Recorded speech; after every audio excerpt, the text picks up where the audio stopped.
Hello, everyone, and welcome back to my channel. I'm Richelle, the real life carnivore. I am a Christian carnivore, a mom, a wife, and a sister. And I'm interviewing other amazing carnivore parents like moms, dads, grandmas, and grandpas, and just asking them questions about why they went carnivore, what they have noticed since going carnivore, and how it helps them in their daily lives. I'm also interviewing those parents and asking them how they talk to their children about carnivore, or if they talk to their children about carnivore.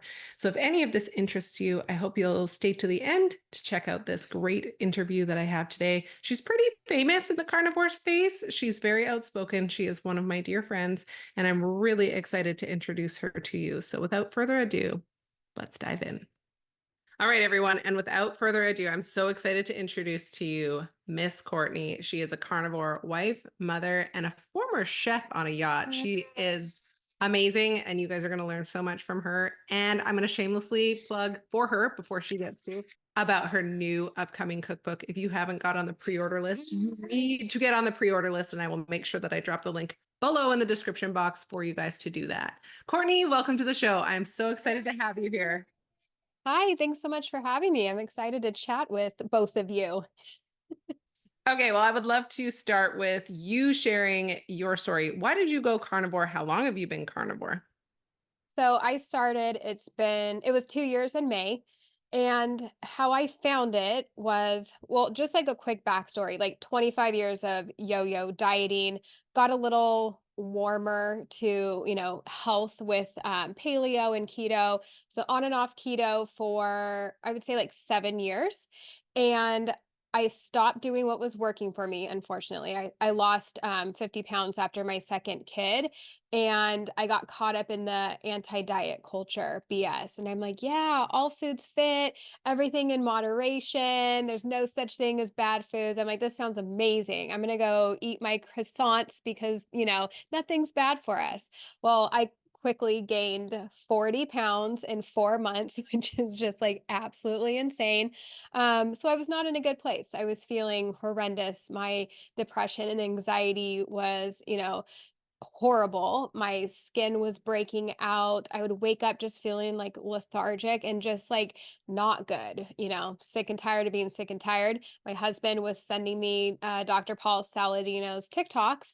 And for like about a month, I was watching them. We never talked about it. And finally, I'm like, why are you sending me these videos? Like, should we not be eating vegetables? I'm like, this is crazy. He's like, I need to go do some research. So, he goes to YouTube University and he's like, I think we need to try this. Um, so that was my introduction to it. I started off animal based. Coming from a low carb, place in the past, I was mindful of my carbs. So I was like maybe 50, 75 grams of carbs a day. And after 5 weeks, I'm like, okay, the fruit has a hold on me. I could finish eating, a pound of ribeye, be full and satisfied, but my mouth still wanted like some blueberries. So realizing that, that probably wasn't the best thing, that I was just still being a sugar addict. And I went straight carnivore after that, or strict carnivore. And yeah, it's been better for me than I can't include the fruit or anything, that's sweet. It just doesn't work for me.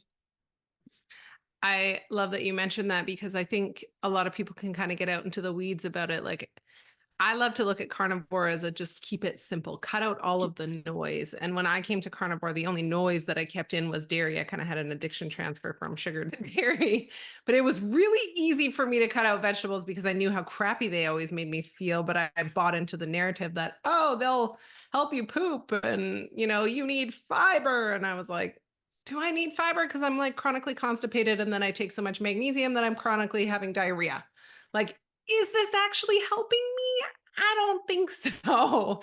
Can you talk a little bit more about that? Like, can you talk about, did you experience the clean out at the beginning? Like, how people always ask, how are you able to poop on this diet? You want to talk about it?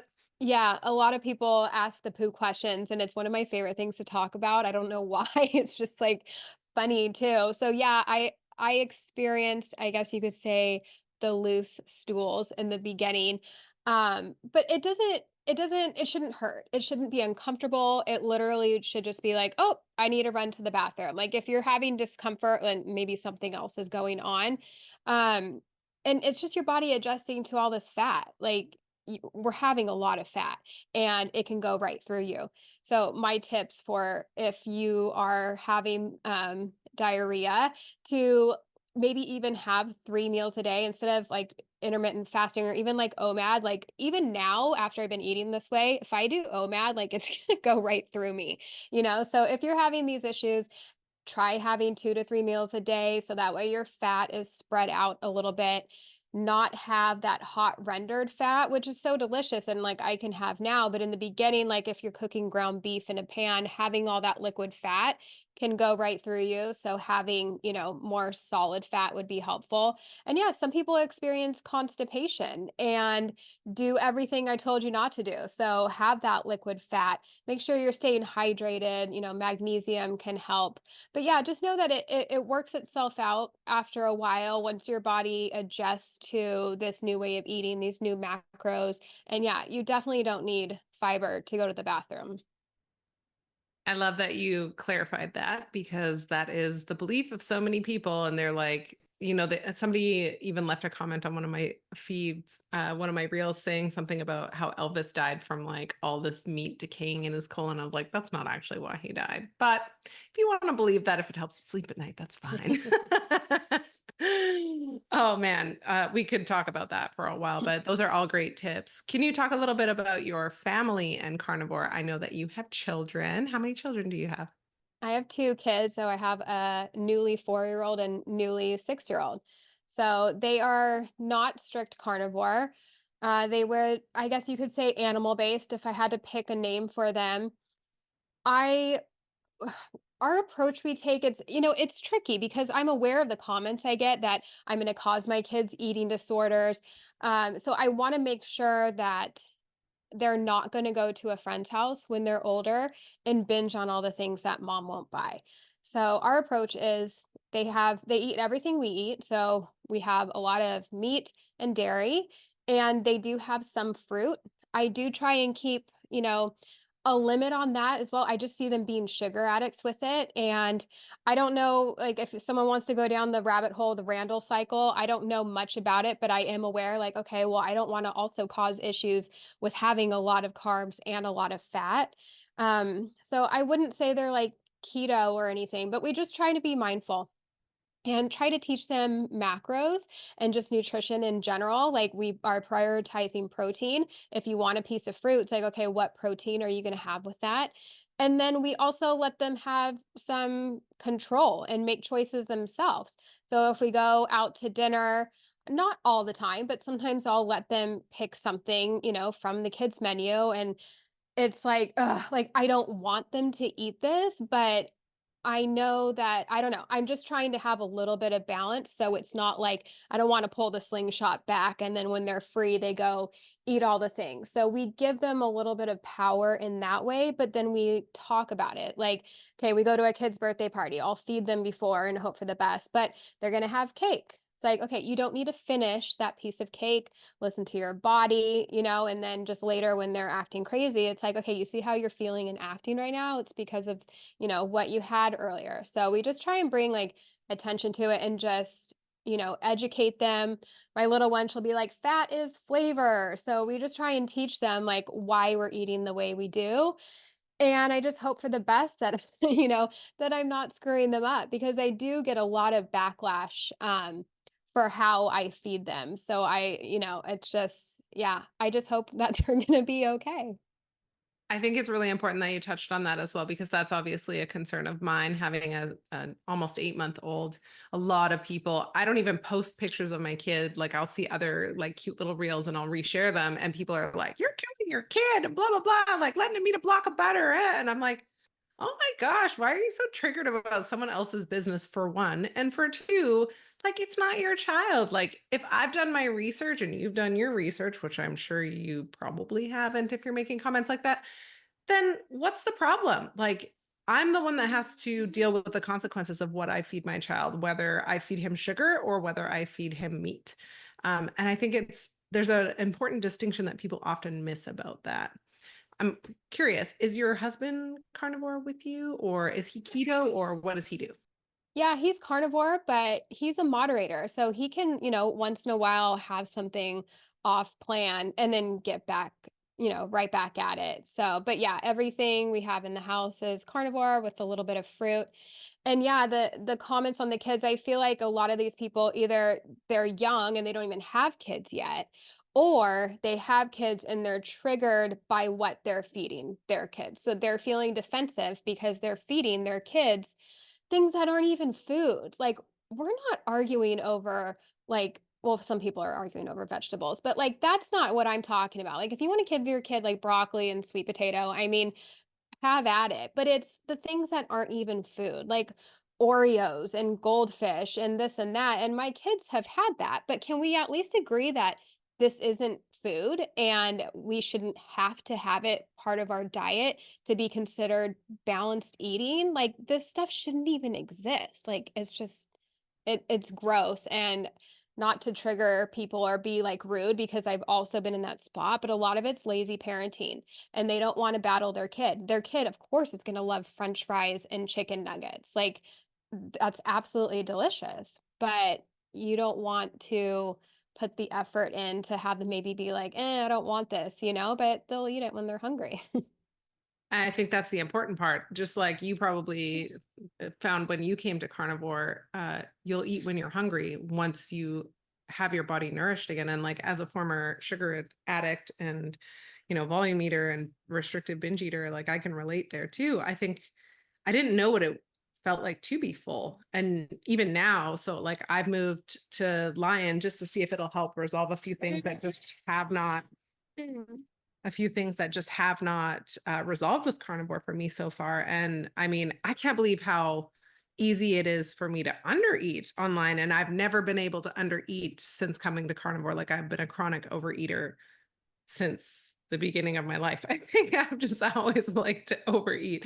But I mean, it got worse obviously as I got older and started having health issues and things like that. But I mean, let's talk about that sugar addiction piece too, because you mentioned you don't want your children to experience that going forward. And that's something that I don't want for my children either, because what you described is what happened to us. Like, I mean, my mom fed us real food, homemade bread, wild meat, all of these things that, are kind of demonized nowadays, but we didn't have any of the junk. And so when we would get a little bit of allowance, $10, we would ride our bikes 2-3 miles to the corner store and we would pig out on Slurpees and candies because we never got to have it at home. So can you talk a little bit more about like the struggle with sugar addiction and why it's such a rampant issue in our society?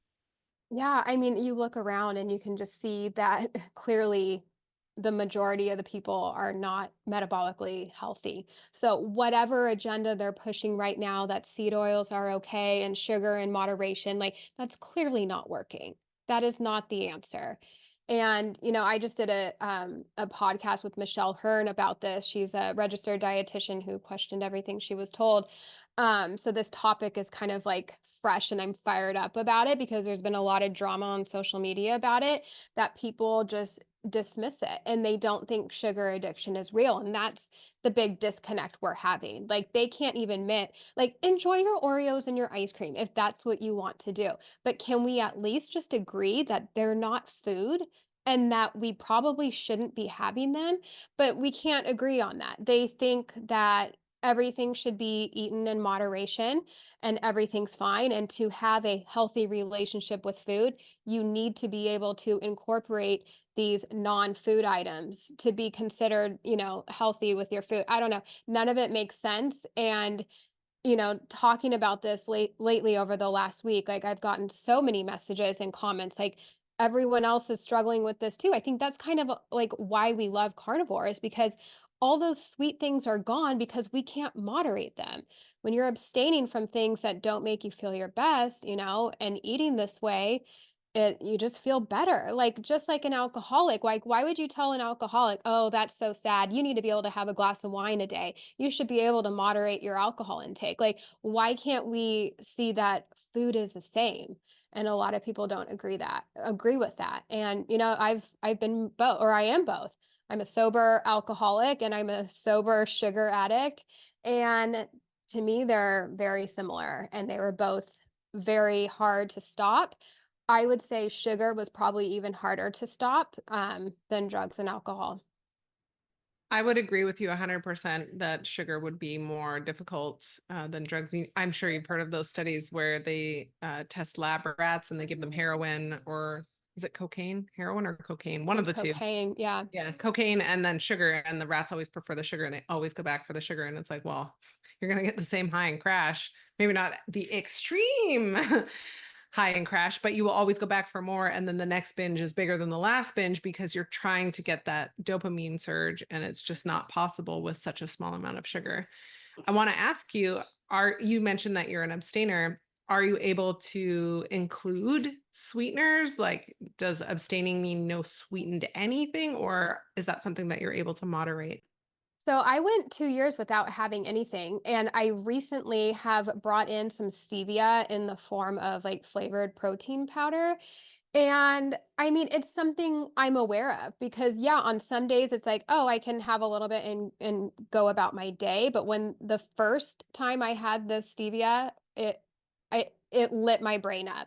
And I mixed it in with yogurt and I had 3 bowls of yogurt and I blew past my macros. Like it was like I couldn't control myself. But now I can have it on occasion and be fine.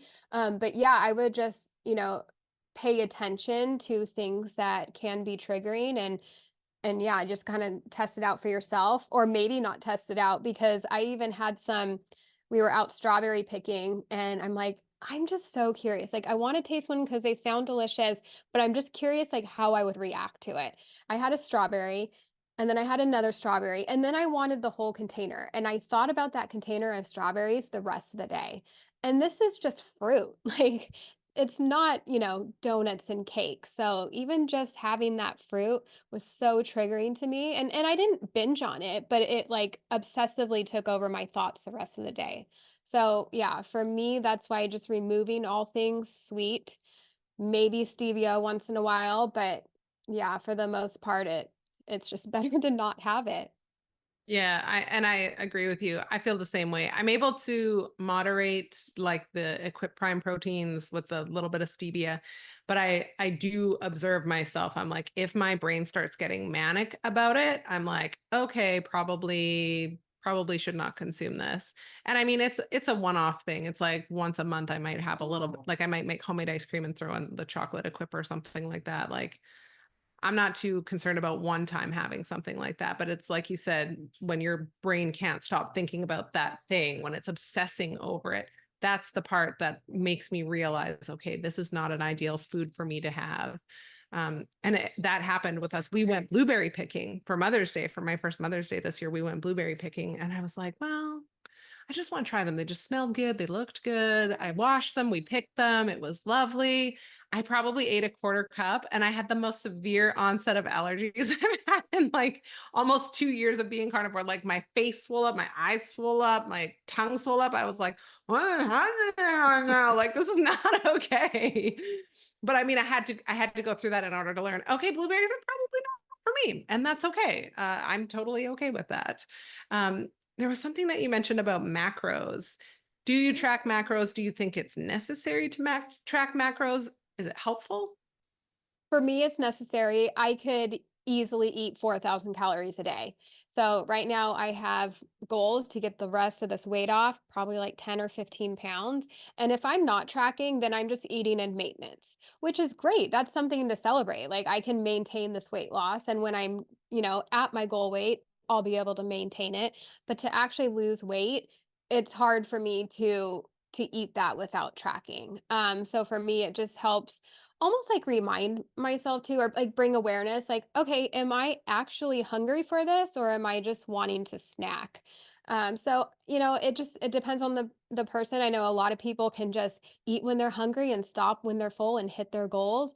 I think my hunger cues must still be broken because I'm also like an emotional eater. So even on carnivore, like I cannot be hungry, but if there's some bacon there or carnivore ice cream or whatever, like I could still eat that. So, yeah, it just depends on the person and what your goals are. I think those are great responses, and I'm with you. If there is ice cream in the house, even if it's just egg yolks and cream, just cream.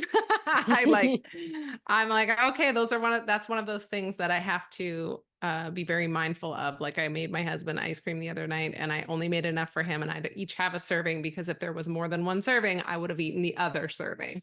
And I just know that about myself. Like dairy is hyper addictive. And apparently, I don't know if you've heard this, but apparently it hits the same opiate receptors in your brain as drugs do. And I mean, it kind of makes sense because when I eat cheese, I mean, it lights me up. I do love cheese. Yeah. Um, Yeah, I've heard that too. I do still have dairy. For me, like once in a while, and I feel like there's like different seasons for different things. Like there was like months ago where it's like I was like chugging heavy cream out of the bottle. And now it's in the fridge and I'm okay with it. So I think it kind of just depends. Like there's a lot of self-awareness I find that comes with eating this way. Like for me, I can have a piece of cheese. Like I love cheese, but for me, that's not going to be like a trigger food where I'm binging on it. So yeah, I think just like being aware of what you're eating and how it makes you feel and what type of behavior you have around it. I think Dr. Lisa says, like, can you have sober behavior around, X food? So I think just kind of like paying attention to that can be helpful. yes, I agree with you. I'm curious your perspective on snacks. Are snacks necessary on carnivore? Do you find snacking is kind of a block for some people to maybe lose weight on carnivore? Yeah, I would try not to snack. I think having, a nice big meal, whether that's 2 or 3 or OMAD if that makes you feel your best, but I think was it Dr. Bickman was talking about the importance of fasting in between meals. To give your body a break, your digestive system, time to just chill out. So I definitely wouldn't recommend snacking. I think the little snacky foods you may want can be part of your diet, just put them on your lunch plate. Like for me, when I think of snacks, it's like always pork rinds or meat chips or cheese and salami, just have that be part of your meal. Eat enough during your meal that it's enough to get you through to the next meal and just keep it simple like that. I love that. Keep it simple. Okay, I'm going to ask one of my favorite questions. What are your thoughts on coffee, Courtney? Free pass, 100%. I've given it up. It just like there's just something about it just brings me joy, and I've tried to replace it, like, okay, you have your warm water or you have your bone broth, and there's just something about coffee I love. I do try and have more, like, decaf, like, I definitely don't need the caffeine out of it. I just love the flavor, and I like even just black coffee. I either like it black or super insanely creamy. So, yeah, that they will never pry coffee out of my hands. I actually remember your posts about that when you took dairy out. And then I think I can't remember if the video was about bringing coffee back or bringing dairy back, but I remember you specifically saying, just, it just makes me happy. And I don't need to justify why I'm doing this. And you don't need to justify why you're making the choices that you're making because it is your body. This is the one time where I think your body, your choice really does apply. Exactly, and it's like, you know what? I've given up alcohol, I've given up sugar, like, I've given up so many things, like, just let me have this one vice without, judging me, like, there's worse things that I could be having, so There are way worse things that you could be having. I want to ask you about um sorry, my little dude's eating a pork rind. He's so happy. um Courtney, can you tell me if you could go back prior to having children, do you think that you would do things differently? Do you think you would go carnivore? Do you think you'd do meat-based? What are your thoughts? Yeah, so my first pregnancy, I ate all the things. My second one, I did a lot better. I wasn't keto, but I was lower carb and I really like stuck with whole foods. And I only gained, I think I gained like 30 pounds in that one, where my first one was 50. So yeah, in hindsight, I would probably, I mean, try to be carnivore, maybe have some fruit if need be. But yeah, I wish I knew what I did now, and I would have done things a little bit different with my kids too. We've always been pretty mindful about health. I mean, keto and low carb before I had kids. So we were aware, but still, I mean, I gave my kid like those puffs and little Cheerios, so like things like that in the beginning, I definitely would have done a lot differently. I think that's awesome that you recognize that, you can't go back and undo those things, but knowing what you know now, you can make better choices now. And I love the way that you are approaching things and nutrition with your children. You're teaching them to be observant and aware of their bodies. Like, okay, you guys just had some birthday cake at that kid's party, and now look at how you're behaving. I think teaching awareness is really, really important because a lot of us are just very disconnected. We're very much plugged into our phones and social media and very disconnected from our world internally. So I love that you're doing that. What are your thoughts about community with carnivore? Do you think it's important to have community? Do you have a community? Yeah, I mean, I think it would be harder to just be going about this on your own because it's going against everything we've been taught. So yeah, finding a community, whether it's, in person or online, I think is super important. So you just don't feel so alone. Loneliness is kind of what keeps us stuck in those cycles too. It kind of reminds me of like Stockholm syndrome, like Mm. you'll continuously go back to your abuser because you feel alone and you feel kind of helpless. I love having community, and I think you're a part of the Steak and Butter gang. Is that right? Yeah, yeah, I'm in that app too. And yeah, I'm in some like Facebook groups and stuff. So yeah, it's nice to just like feel like you're surrounded with like-minded people. I agree with you. Okay, I want to ask you about your weight loss journey. Can you share like where you started, where you're at now? I know you mentioned you have about 10 or 15 pounds more to go. I think you look absolutely amazing. I got to meet you at KetoCon and I was totally fangirling from the little crowd there. I was like, oh my gosh, there she is. Like, because you're a former chef and you're still a current chef to me because you're making all these carnivore delicacies. And I'm just like, oh, yeah. Can you talk a little bit about that? Yeah, so okay, well, I say I've lost 55 pounds, which was true, but I've gained probably like 5 of that back. So I started at 192. I'm 5'4". Started at 192, got down to 137. I think I actually got down to 135, so 57 pounds. But I'm hovering around 141 right now. But we're slowly getting back there. I'm tracking macros. I'm lifting more consistently than I was, hitting the gym 5 days a week for consistently 4 weeks now. So I've lifted in the past, like on and off, and I was like consistent for quite a few months, fell off, but now I'm working with Coach Nat, and just knowing that she's like watching my food log and she's seeing if I did my workouts, like it definitely keeps me on track on days that I don't want to do anything. So it sounds like for you, accountability is really, really important. 100%, which is kind of sad because it's almost like I can't do this for me, but I can do it because someone else is watching. So that's unfortunate, but I mean, whatever works and gets you there, right? Well, I mean, I think it's important to know that about yourself and you know what tools you need to apply in order to be successful. I mean, we had this analogy the other night. A hammer is great, but if you're looking to cut something, you kind of need a knife or some scissors. You're not going to hammer your way through the paper and expect a clean cut. Yeah, that's a good one. Yeah. So just, yeah, definitely being aware of what your weaknesses are and where you need that additional support. And that's okay. Some people love going to the gym. I don't think I'll ever be that person.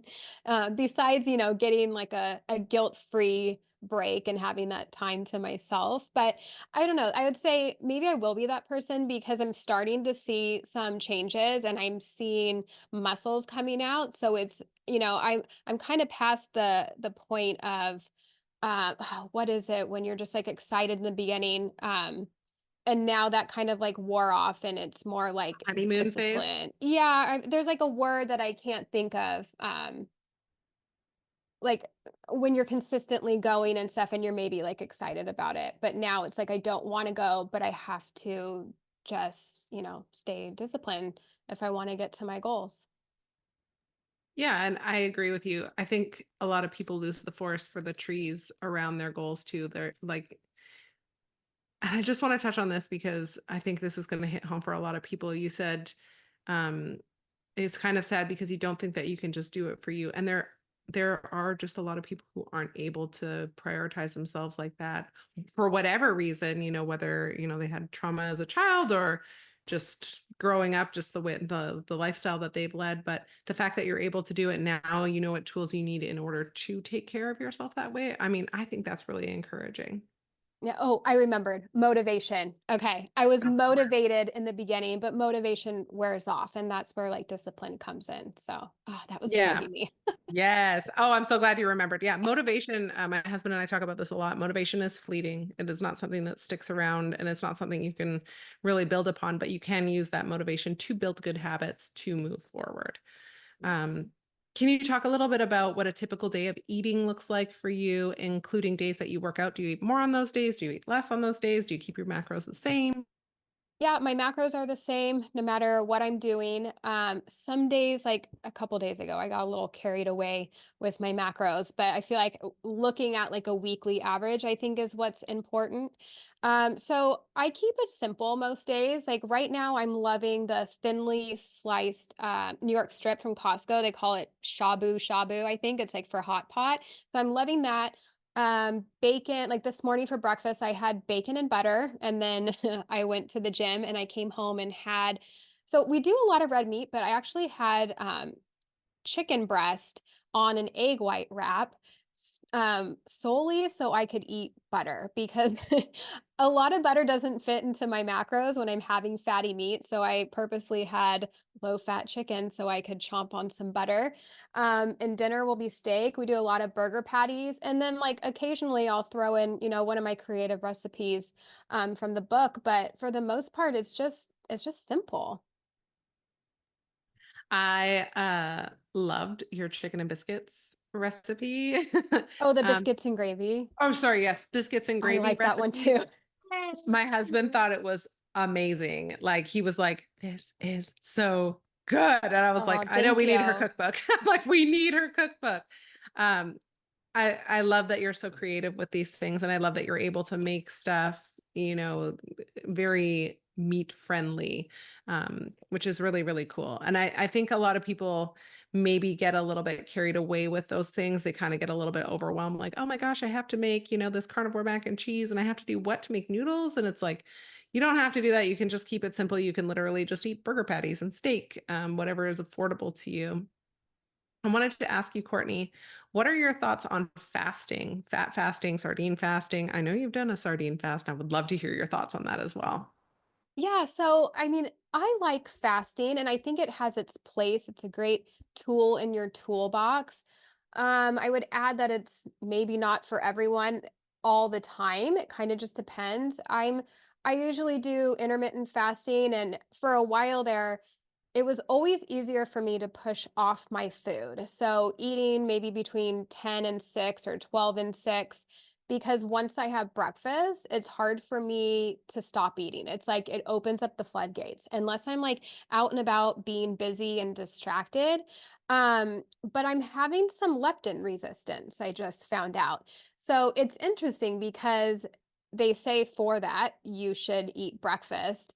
But then if it's making me not eat my macros or going past my macros, so my new thing is, okay, if that's going to fix my hunger cues, maybe, like by doing this. So I don't know. So I'm working on that right now and trying to shift my eating window to more of a breakfast time and stopping at 4. So that was, I think yesterday was the whopping day one of trying that. And it was a little challenging because it's like, and I even think they say like you could even stop at 2. That's a good chunk of time, like 6 hours where you're still living your life that you're not supposed to be eating, you know? So I don't know. It just you kind of have to figure out like what works best for you. As far as the other fast, I've tried them all. I've done an egg fast. I've done, yeah, a sardine fast. I've done like just like a water fast for I think 44 hours was probably the longest, but I don't like to go a whole day without eating. Like I love eating. So I think for me it's like those little eating windows are probably going to be the most helpful.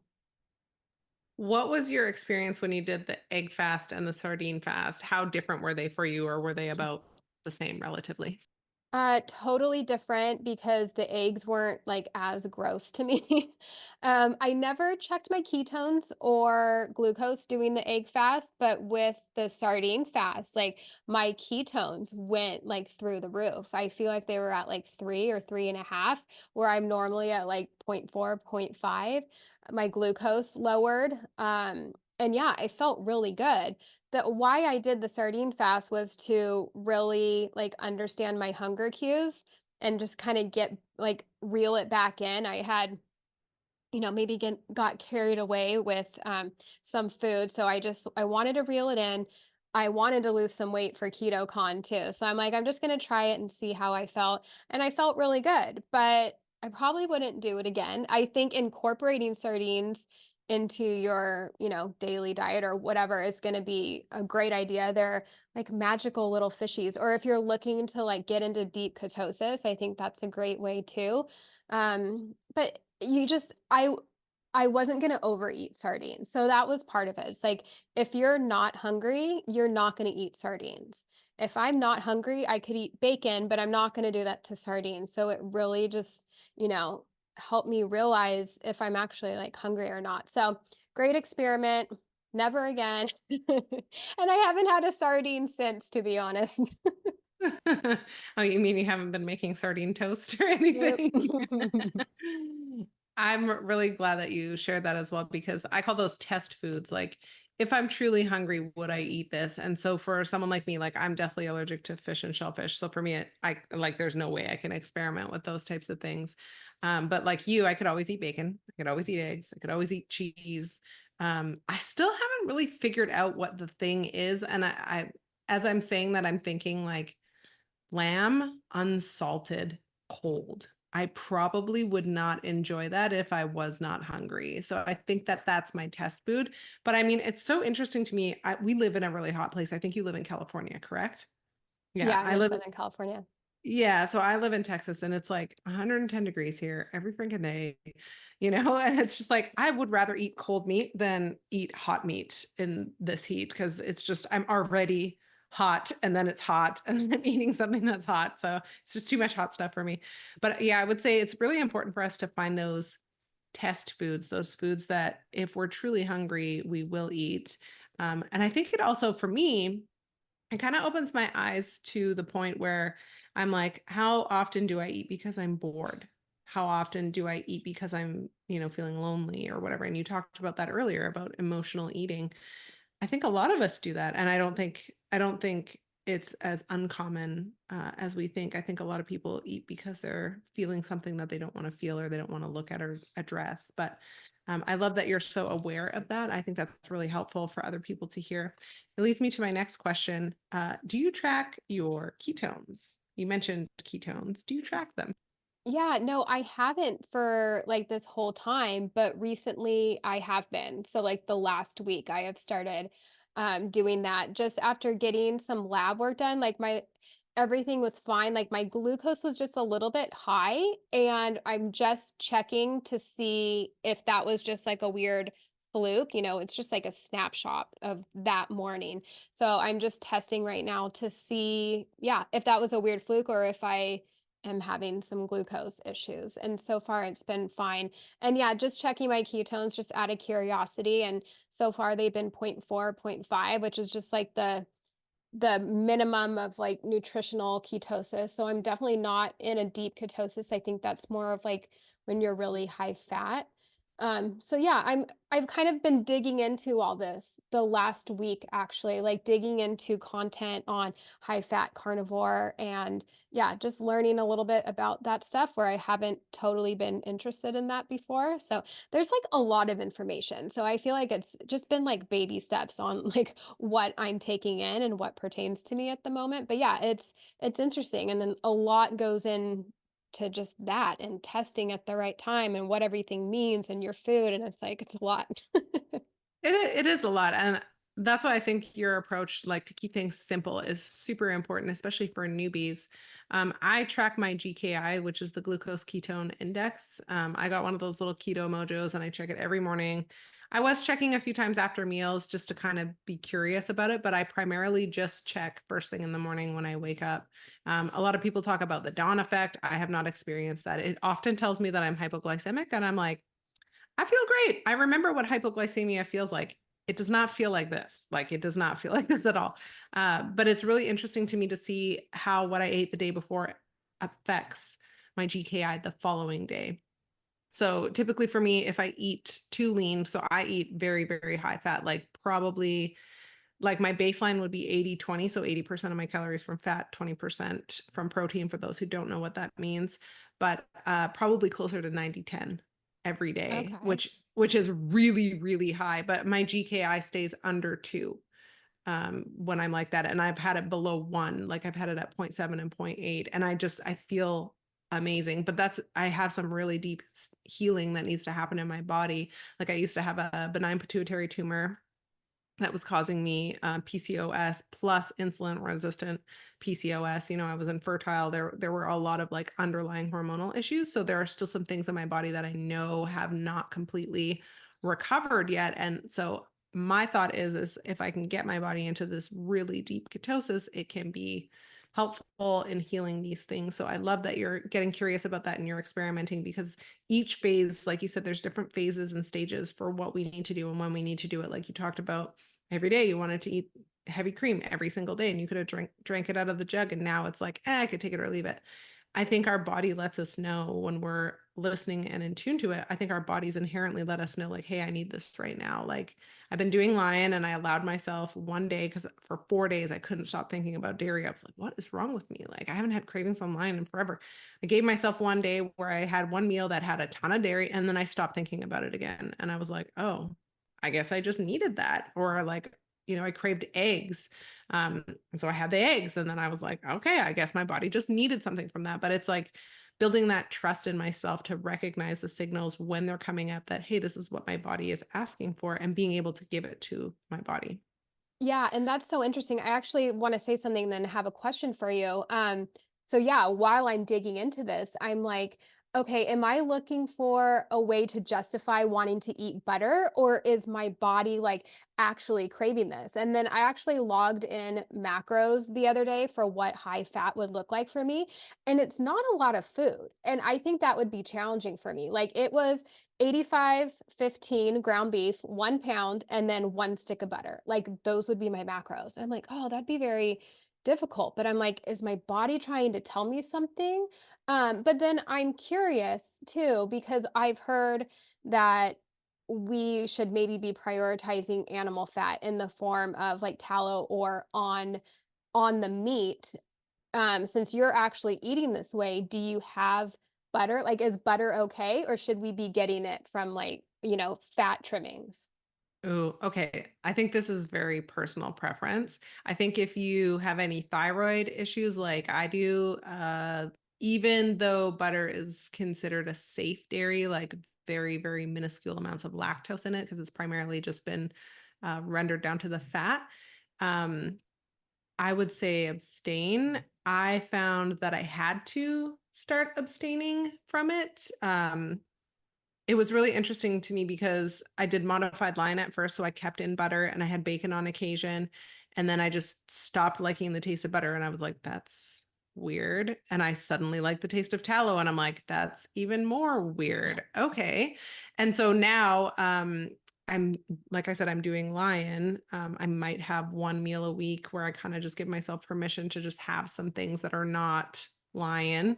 But that's just me. That's what I need to do for me. But I would say your body will tell you, your taste buds will tell you if something tastes really, really obnoxiously good to you. And I'm not talking about sugar and junk food and Oreos. I'm talking about like real food, like animal foods. If something tastes amazing to you, your body probably needs it. If tallow doesn't taste great to you, it might take you some time. So what I would do is I would mix half butter, half tallow. I'd whip it, and then I would put some salt on it or whatever, or just use salted butter. And then that was the only way that I could get it down. But like I said, then one day I just woke up and I was like, butter is disgusting to me. Like, what is going on? And then I tasted tallow and I was like, oh, best thing ever. So that's what happened. I don't know if that answers your Interesting. question, but it's Yeah. been amazing. So are you doing actual like soft tallow like you cook with as opposed to chunks of fat fried? Yeah, I will do. Okay, so this is really interesting. Tallow, I can eat a ton of. It's really easy for me to hit that 90-10 mark with tallow. It is not so easy with for me to do like beef fat trimmings. I have a really hard time with beef fat trimmings. I can only eat a certain amount of those before I start feeling nauseous, which is really interesting because I could eat steak all day long. I could eat ribeyes all day long, but the fat has to be slightly caramelized. I do not like it undercooked. It's just repulsive to me. But yeah, I literally have, I posted it on my Instagram story. Like there's like an inch of tallow on my little burger patty. Like there's twice the tallow that there is patty. And it just tastes really good. A little smoked Maldon salt on there. And I'm like, this is going down the hatch super easy. So I'll have 3 patties like that with like a ton of tallow. And then I'll have like a 1/4 cup of tallow in my little lion latte that I make, which is like collagen, tallow, hot water, and a little bit of the unflavored beef isolate with some salt. And you just blitz it up and it's just like frothy and creamy. And I'm just like, I can't get enough of this. But I don't track to track. And if I had to guess, I'm probably close to 3,000 calories ish at that 90-10. And I'm still losing inches and I'm still losing weight. And I'm like, why is this working so well? Like I was never able to lose weight on carnivore. I was able to maintain or gain, but now I'm able to lose weight. And I'm wondering if it's because of the high fat and that my body is not breaking the protein down and converting it into sugar through gluconeogenesis, which is a very inefficient process, by the way. But my body's not doing that right now, which I think is really exacerbating and accelerating my weight loss. That's so interesting because yeah, I'm like so pulled and drawn to this right now. And in a way, I feel like I can't make any changes because I have like 3 more months that I'm working with Nat. And what I'm doing is like fine for right now, but there's something about and I've done high fat for a whopping whole week, like a year ago. Um, and yeah, the fat trimmings, like that's what I was struggling on. But I feel like now I could probably eat spoonfuls of tallow and be okay. But I'm actually like very curious about all this and I might have to self-experiment. Like once I'm done with these next 3 months of my macros, I might have to flip them around and see what happens. Well, and what was really interesting to me was like, and I asked you the question about if you were or have been tracking your ketones. I did not get into ketosis until I decided to go high fat. And I was surprised by that because, like I said, my appetite insatiable. You put 2 steaks in front of me, like, a pound of meat, I'll sit there and I'll clean house on it and I won't be full. I will still be hungry after that. But you give me 3 little tiny burger patties, maybe 5 ounces, and then slather that in thick tallow. And I'm like, after those patties, I'm like, I'm good. I'm good. I don't even think about food after that. Like I finished the last one and I'm like, done. I'm done with this. Like, I don't want to eat anymore. And I think that's like also I had to learn what my fat threshold was, like how much fat was enough fat versus too much fat. Because you can, if you're overeating fat, you can get that nauseous feeling. And I do not like feeling nauseous. If I can avoid it. So yeah, I hope that helps. If you have any questions, I mean, I'm always happy to help any way that I can. This is kind of like it's kind of my thing. And it's I've been pulling a lot of my clients through high fat and like seeing them get into the really low, like 1 to 3 level for GKI, like the really deep ketosis, seeing the healing that's happening in their body, seeing their body compositions change, seeing their weight changes. I'm just like, it's working. And it's not just me, but it's better for females. I find it's very, very helpful for females. Yeah, and healing for hormones. Yeah, I know a lot of people that thrive eating that way. I might have to try it here soon. I know I can see the curiosity. Yeah, I'm just like I'm craving fat lately and I get enough fat, my macros. I'm at 120 grams of fat, so I'm not like low at all, but I know my macros when I if I were to be high fat, it flips and it would be 90 protein and like 180 grams of fat. So, a little bit more than what I'm having now. Yes, a little bit more. I'm actually going to, after our call, I'm going to plug in what I've had so far today because I know what I'm going to be having tonight. It'll be the same thing, but I'm going to plug in what I have today and I'll text it to you or I'll Please. send it to you on Instagram. This leads me to my next question. Um, what are your thoughts on calories in, calories out? Yeah, I don't think it's as simple as that, because I don't think eating 1,000 calories of Oreos is equal to 1,000 calories of steak. Um, Yeah, I don't know.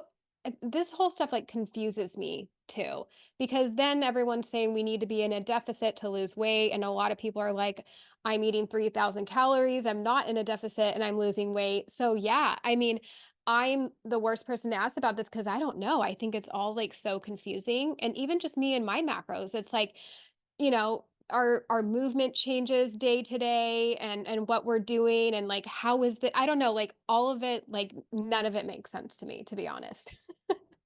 I think that's the perfect answer. And you're right. No two calories are the same. No two ribeyes are the same. You can plug it into your MyFitnessPal or your carb manager or whatever that you had 8 ounces of ribeye, but the fat profile is going to be different on every single ribeye. Like it's very different, very unique. Okay, my last question for you before I invite you to shamelessly plug about your cookbook is if someone is considering a carnivore lifestyle, what advice would you give to them? How would you encourage them?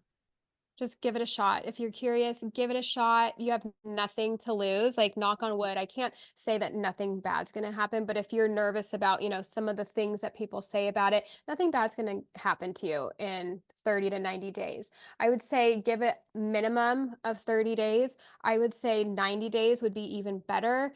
I remember hitting the 3-month mark and it was just even more magical. And I don't even know what it is. I can't put my finger on it, but I felt different and even better at the 3-month mark. So just give it a shot. You can always go back to the way you ate before. This doesn't have to be a forever, but just know like the beginning might be wonky and you might not have that big of an appetite. You might be a little tired. Like things take a while to transition. So that's why I feel like even the month isn't long enough to like really give it a chance to like turn to fat burning mode. So yeah, let's do 90 days would be ideal. I love that. And please, please, please tell our viewers, how can they get in touch with you? Where can they find you? And please plug about your cookbook. Yes, so thank you. My cookbook is available for pre-sale right now. It comes out October 1st. You can find it on Amazon, Barnes& and Nobles, Target, Walmart, and IndieBound. The thing with Amazon is they have a price match guarantee. So if you buy it today and it goes on sale next week, then you'll get that lower price because they are not charging you till it ships. And they will ship it the day before, so that way it arrives to you on publication day. And pre-sales are so important for an author, so please don't wait till it comes out. Grab it now. I would absolutely love that. And come find me on all the platforms. I'm on Instagram, YouTube, TikTok, Pinterest, Facebook, and it's Courtney Luna is my handle. Come slide into my DMs and say hi. Awesome. And you guys, I will link all of Courtney's contact information down below in the description box, including all of the places that you can find her cookbook. Go and order it. Order it. Order it. Thank you. Yeah, you're welcome. I'm actually planning to order the book so it can be my carniversary book because my carnivore anniversary is on October 2nd. So I really want to Ah, have a copy of that book so I can celebrate and be like, what am I making? yes, I love that. Yeah, well, it has been an absolute pleasure having you here, Courtney. And I just want to thank you so much for your time and just sharing all of your wisdom and all of your findings and just your story. I think you're absolutely amazing. And I'm really excited to share this episode. I appreciate you so much. Thanks for having me. It was a fun You're chat. welcome. You're welcome. As I mentioned, I will be dropping all of Courtney's links below so you guys can go ahead and tune in. Make sure you like and subscribe to her YouTube. Check her out on all of her social media. She is amazing. She's a wealth of knowledge and her recipes are the bomb. I encourage you to go and treat yourself to that cookbook. Get on the pre-order list today. And as always, let me know where you guys are tuning in from. Let me know where you're watching this episode from. I would love to hear from you guys. This is Richelle, the Real Life Carnivore, signing out. Bye for now.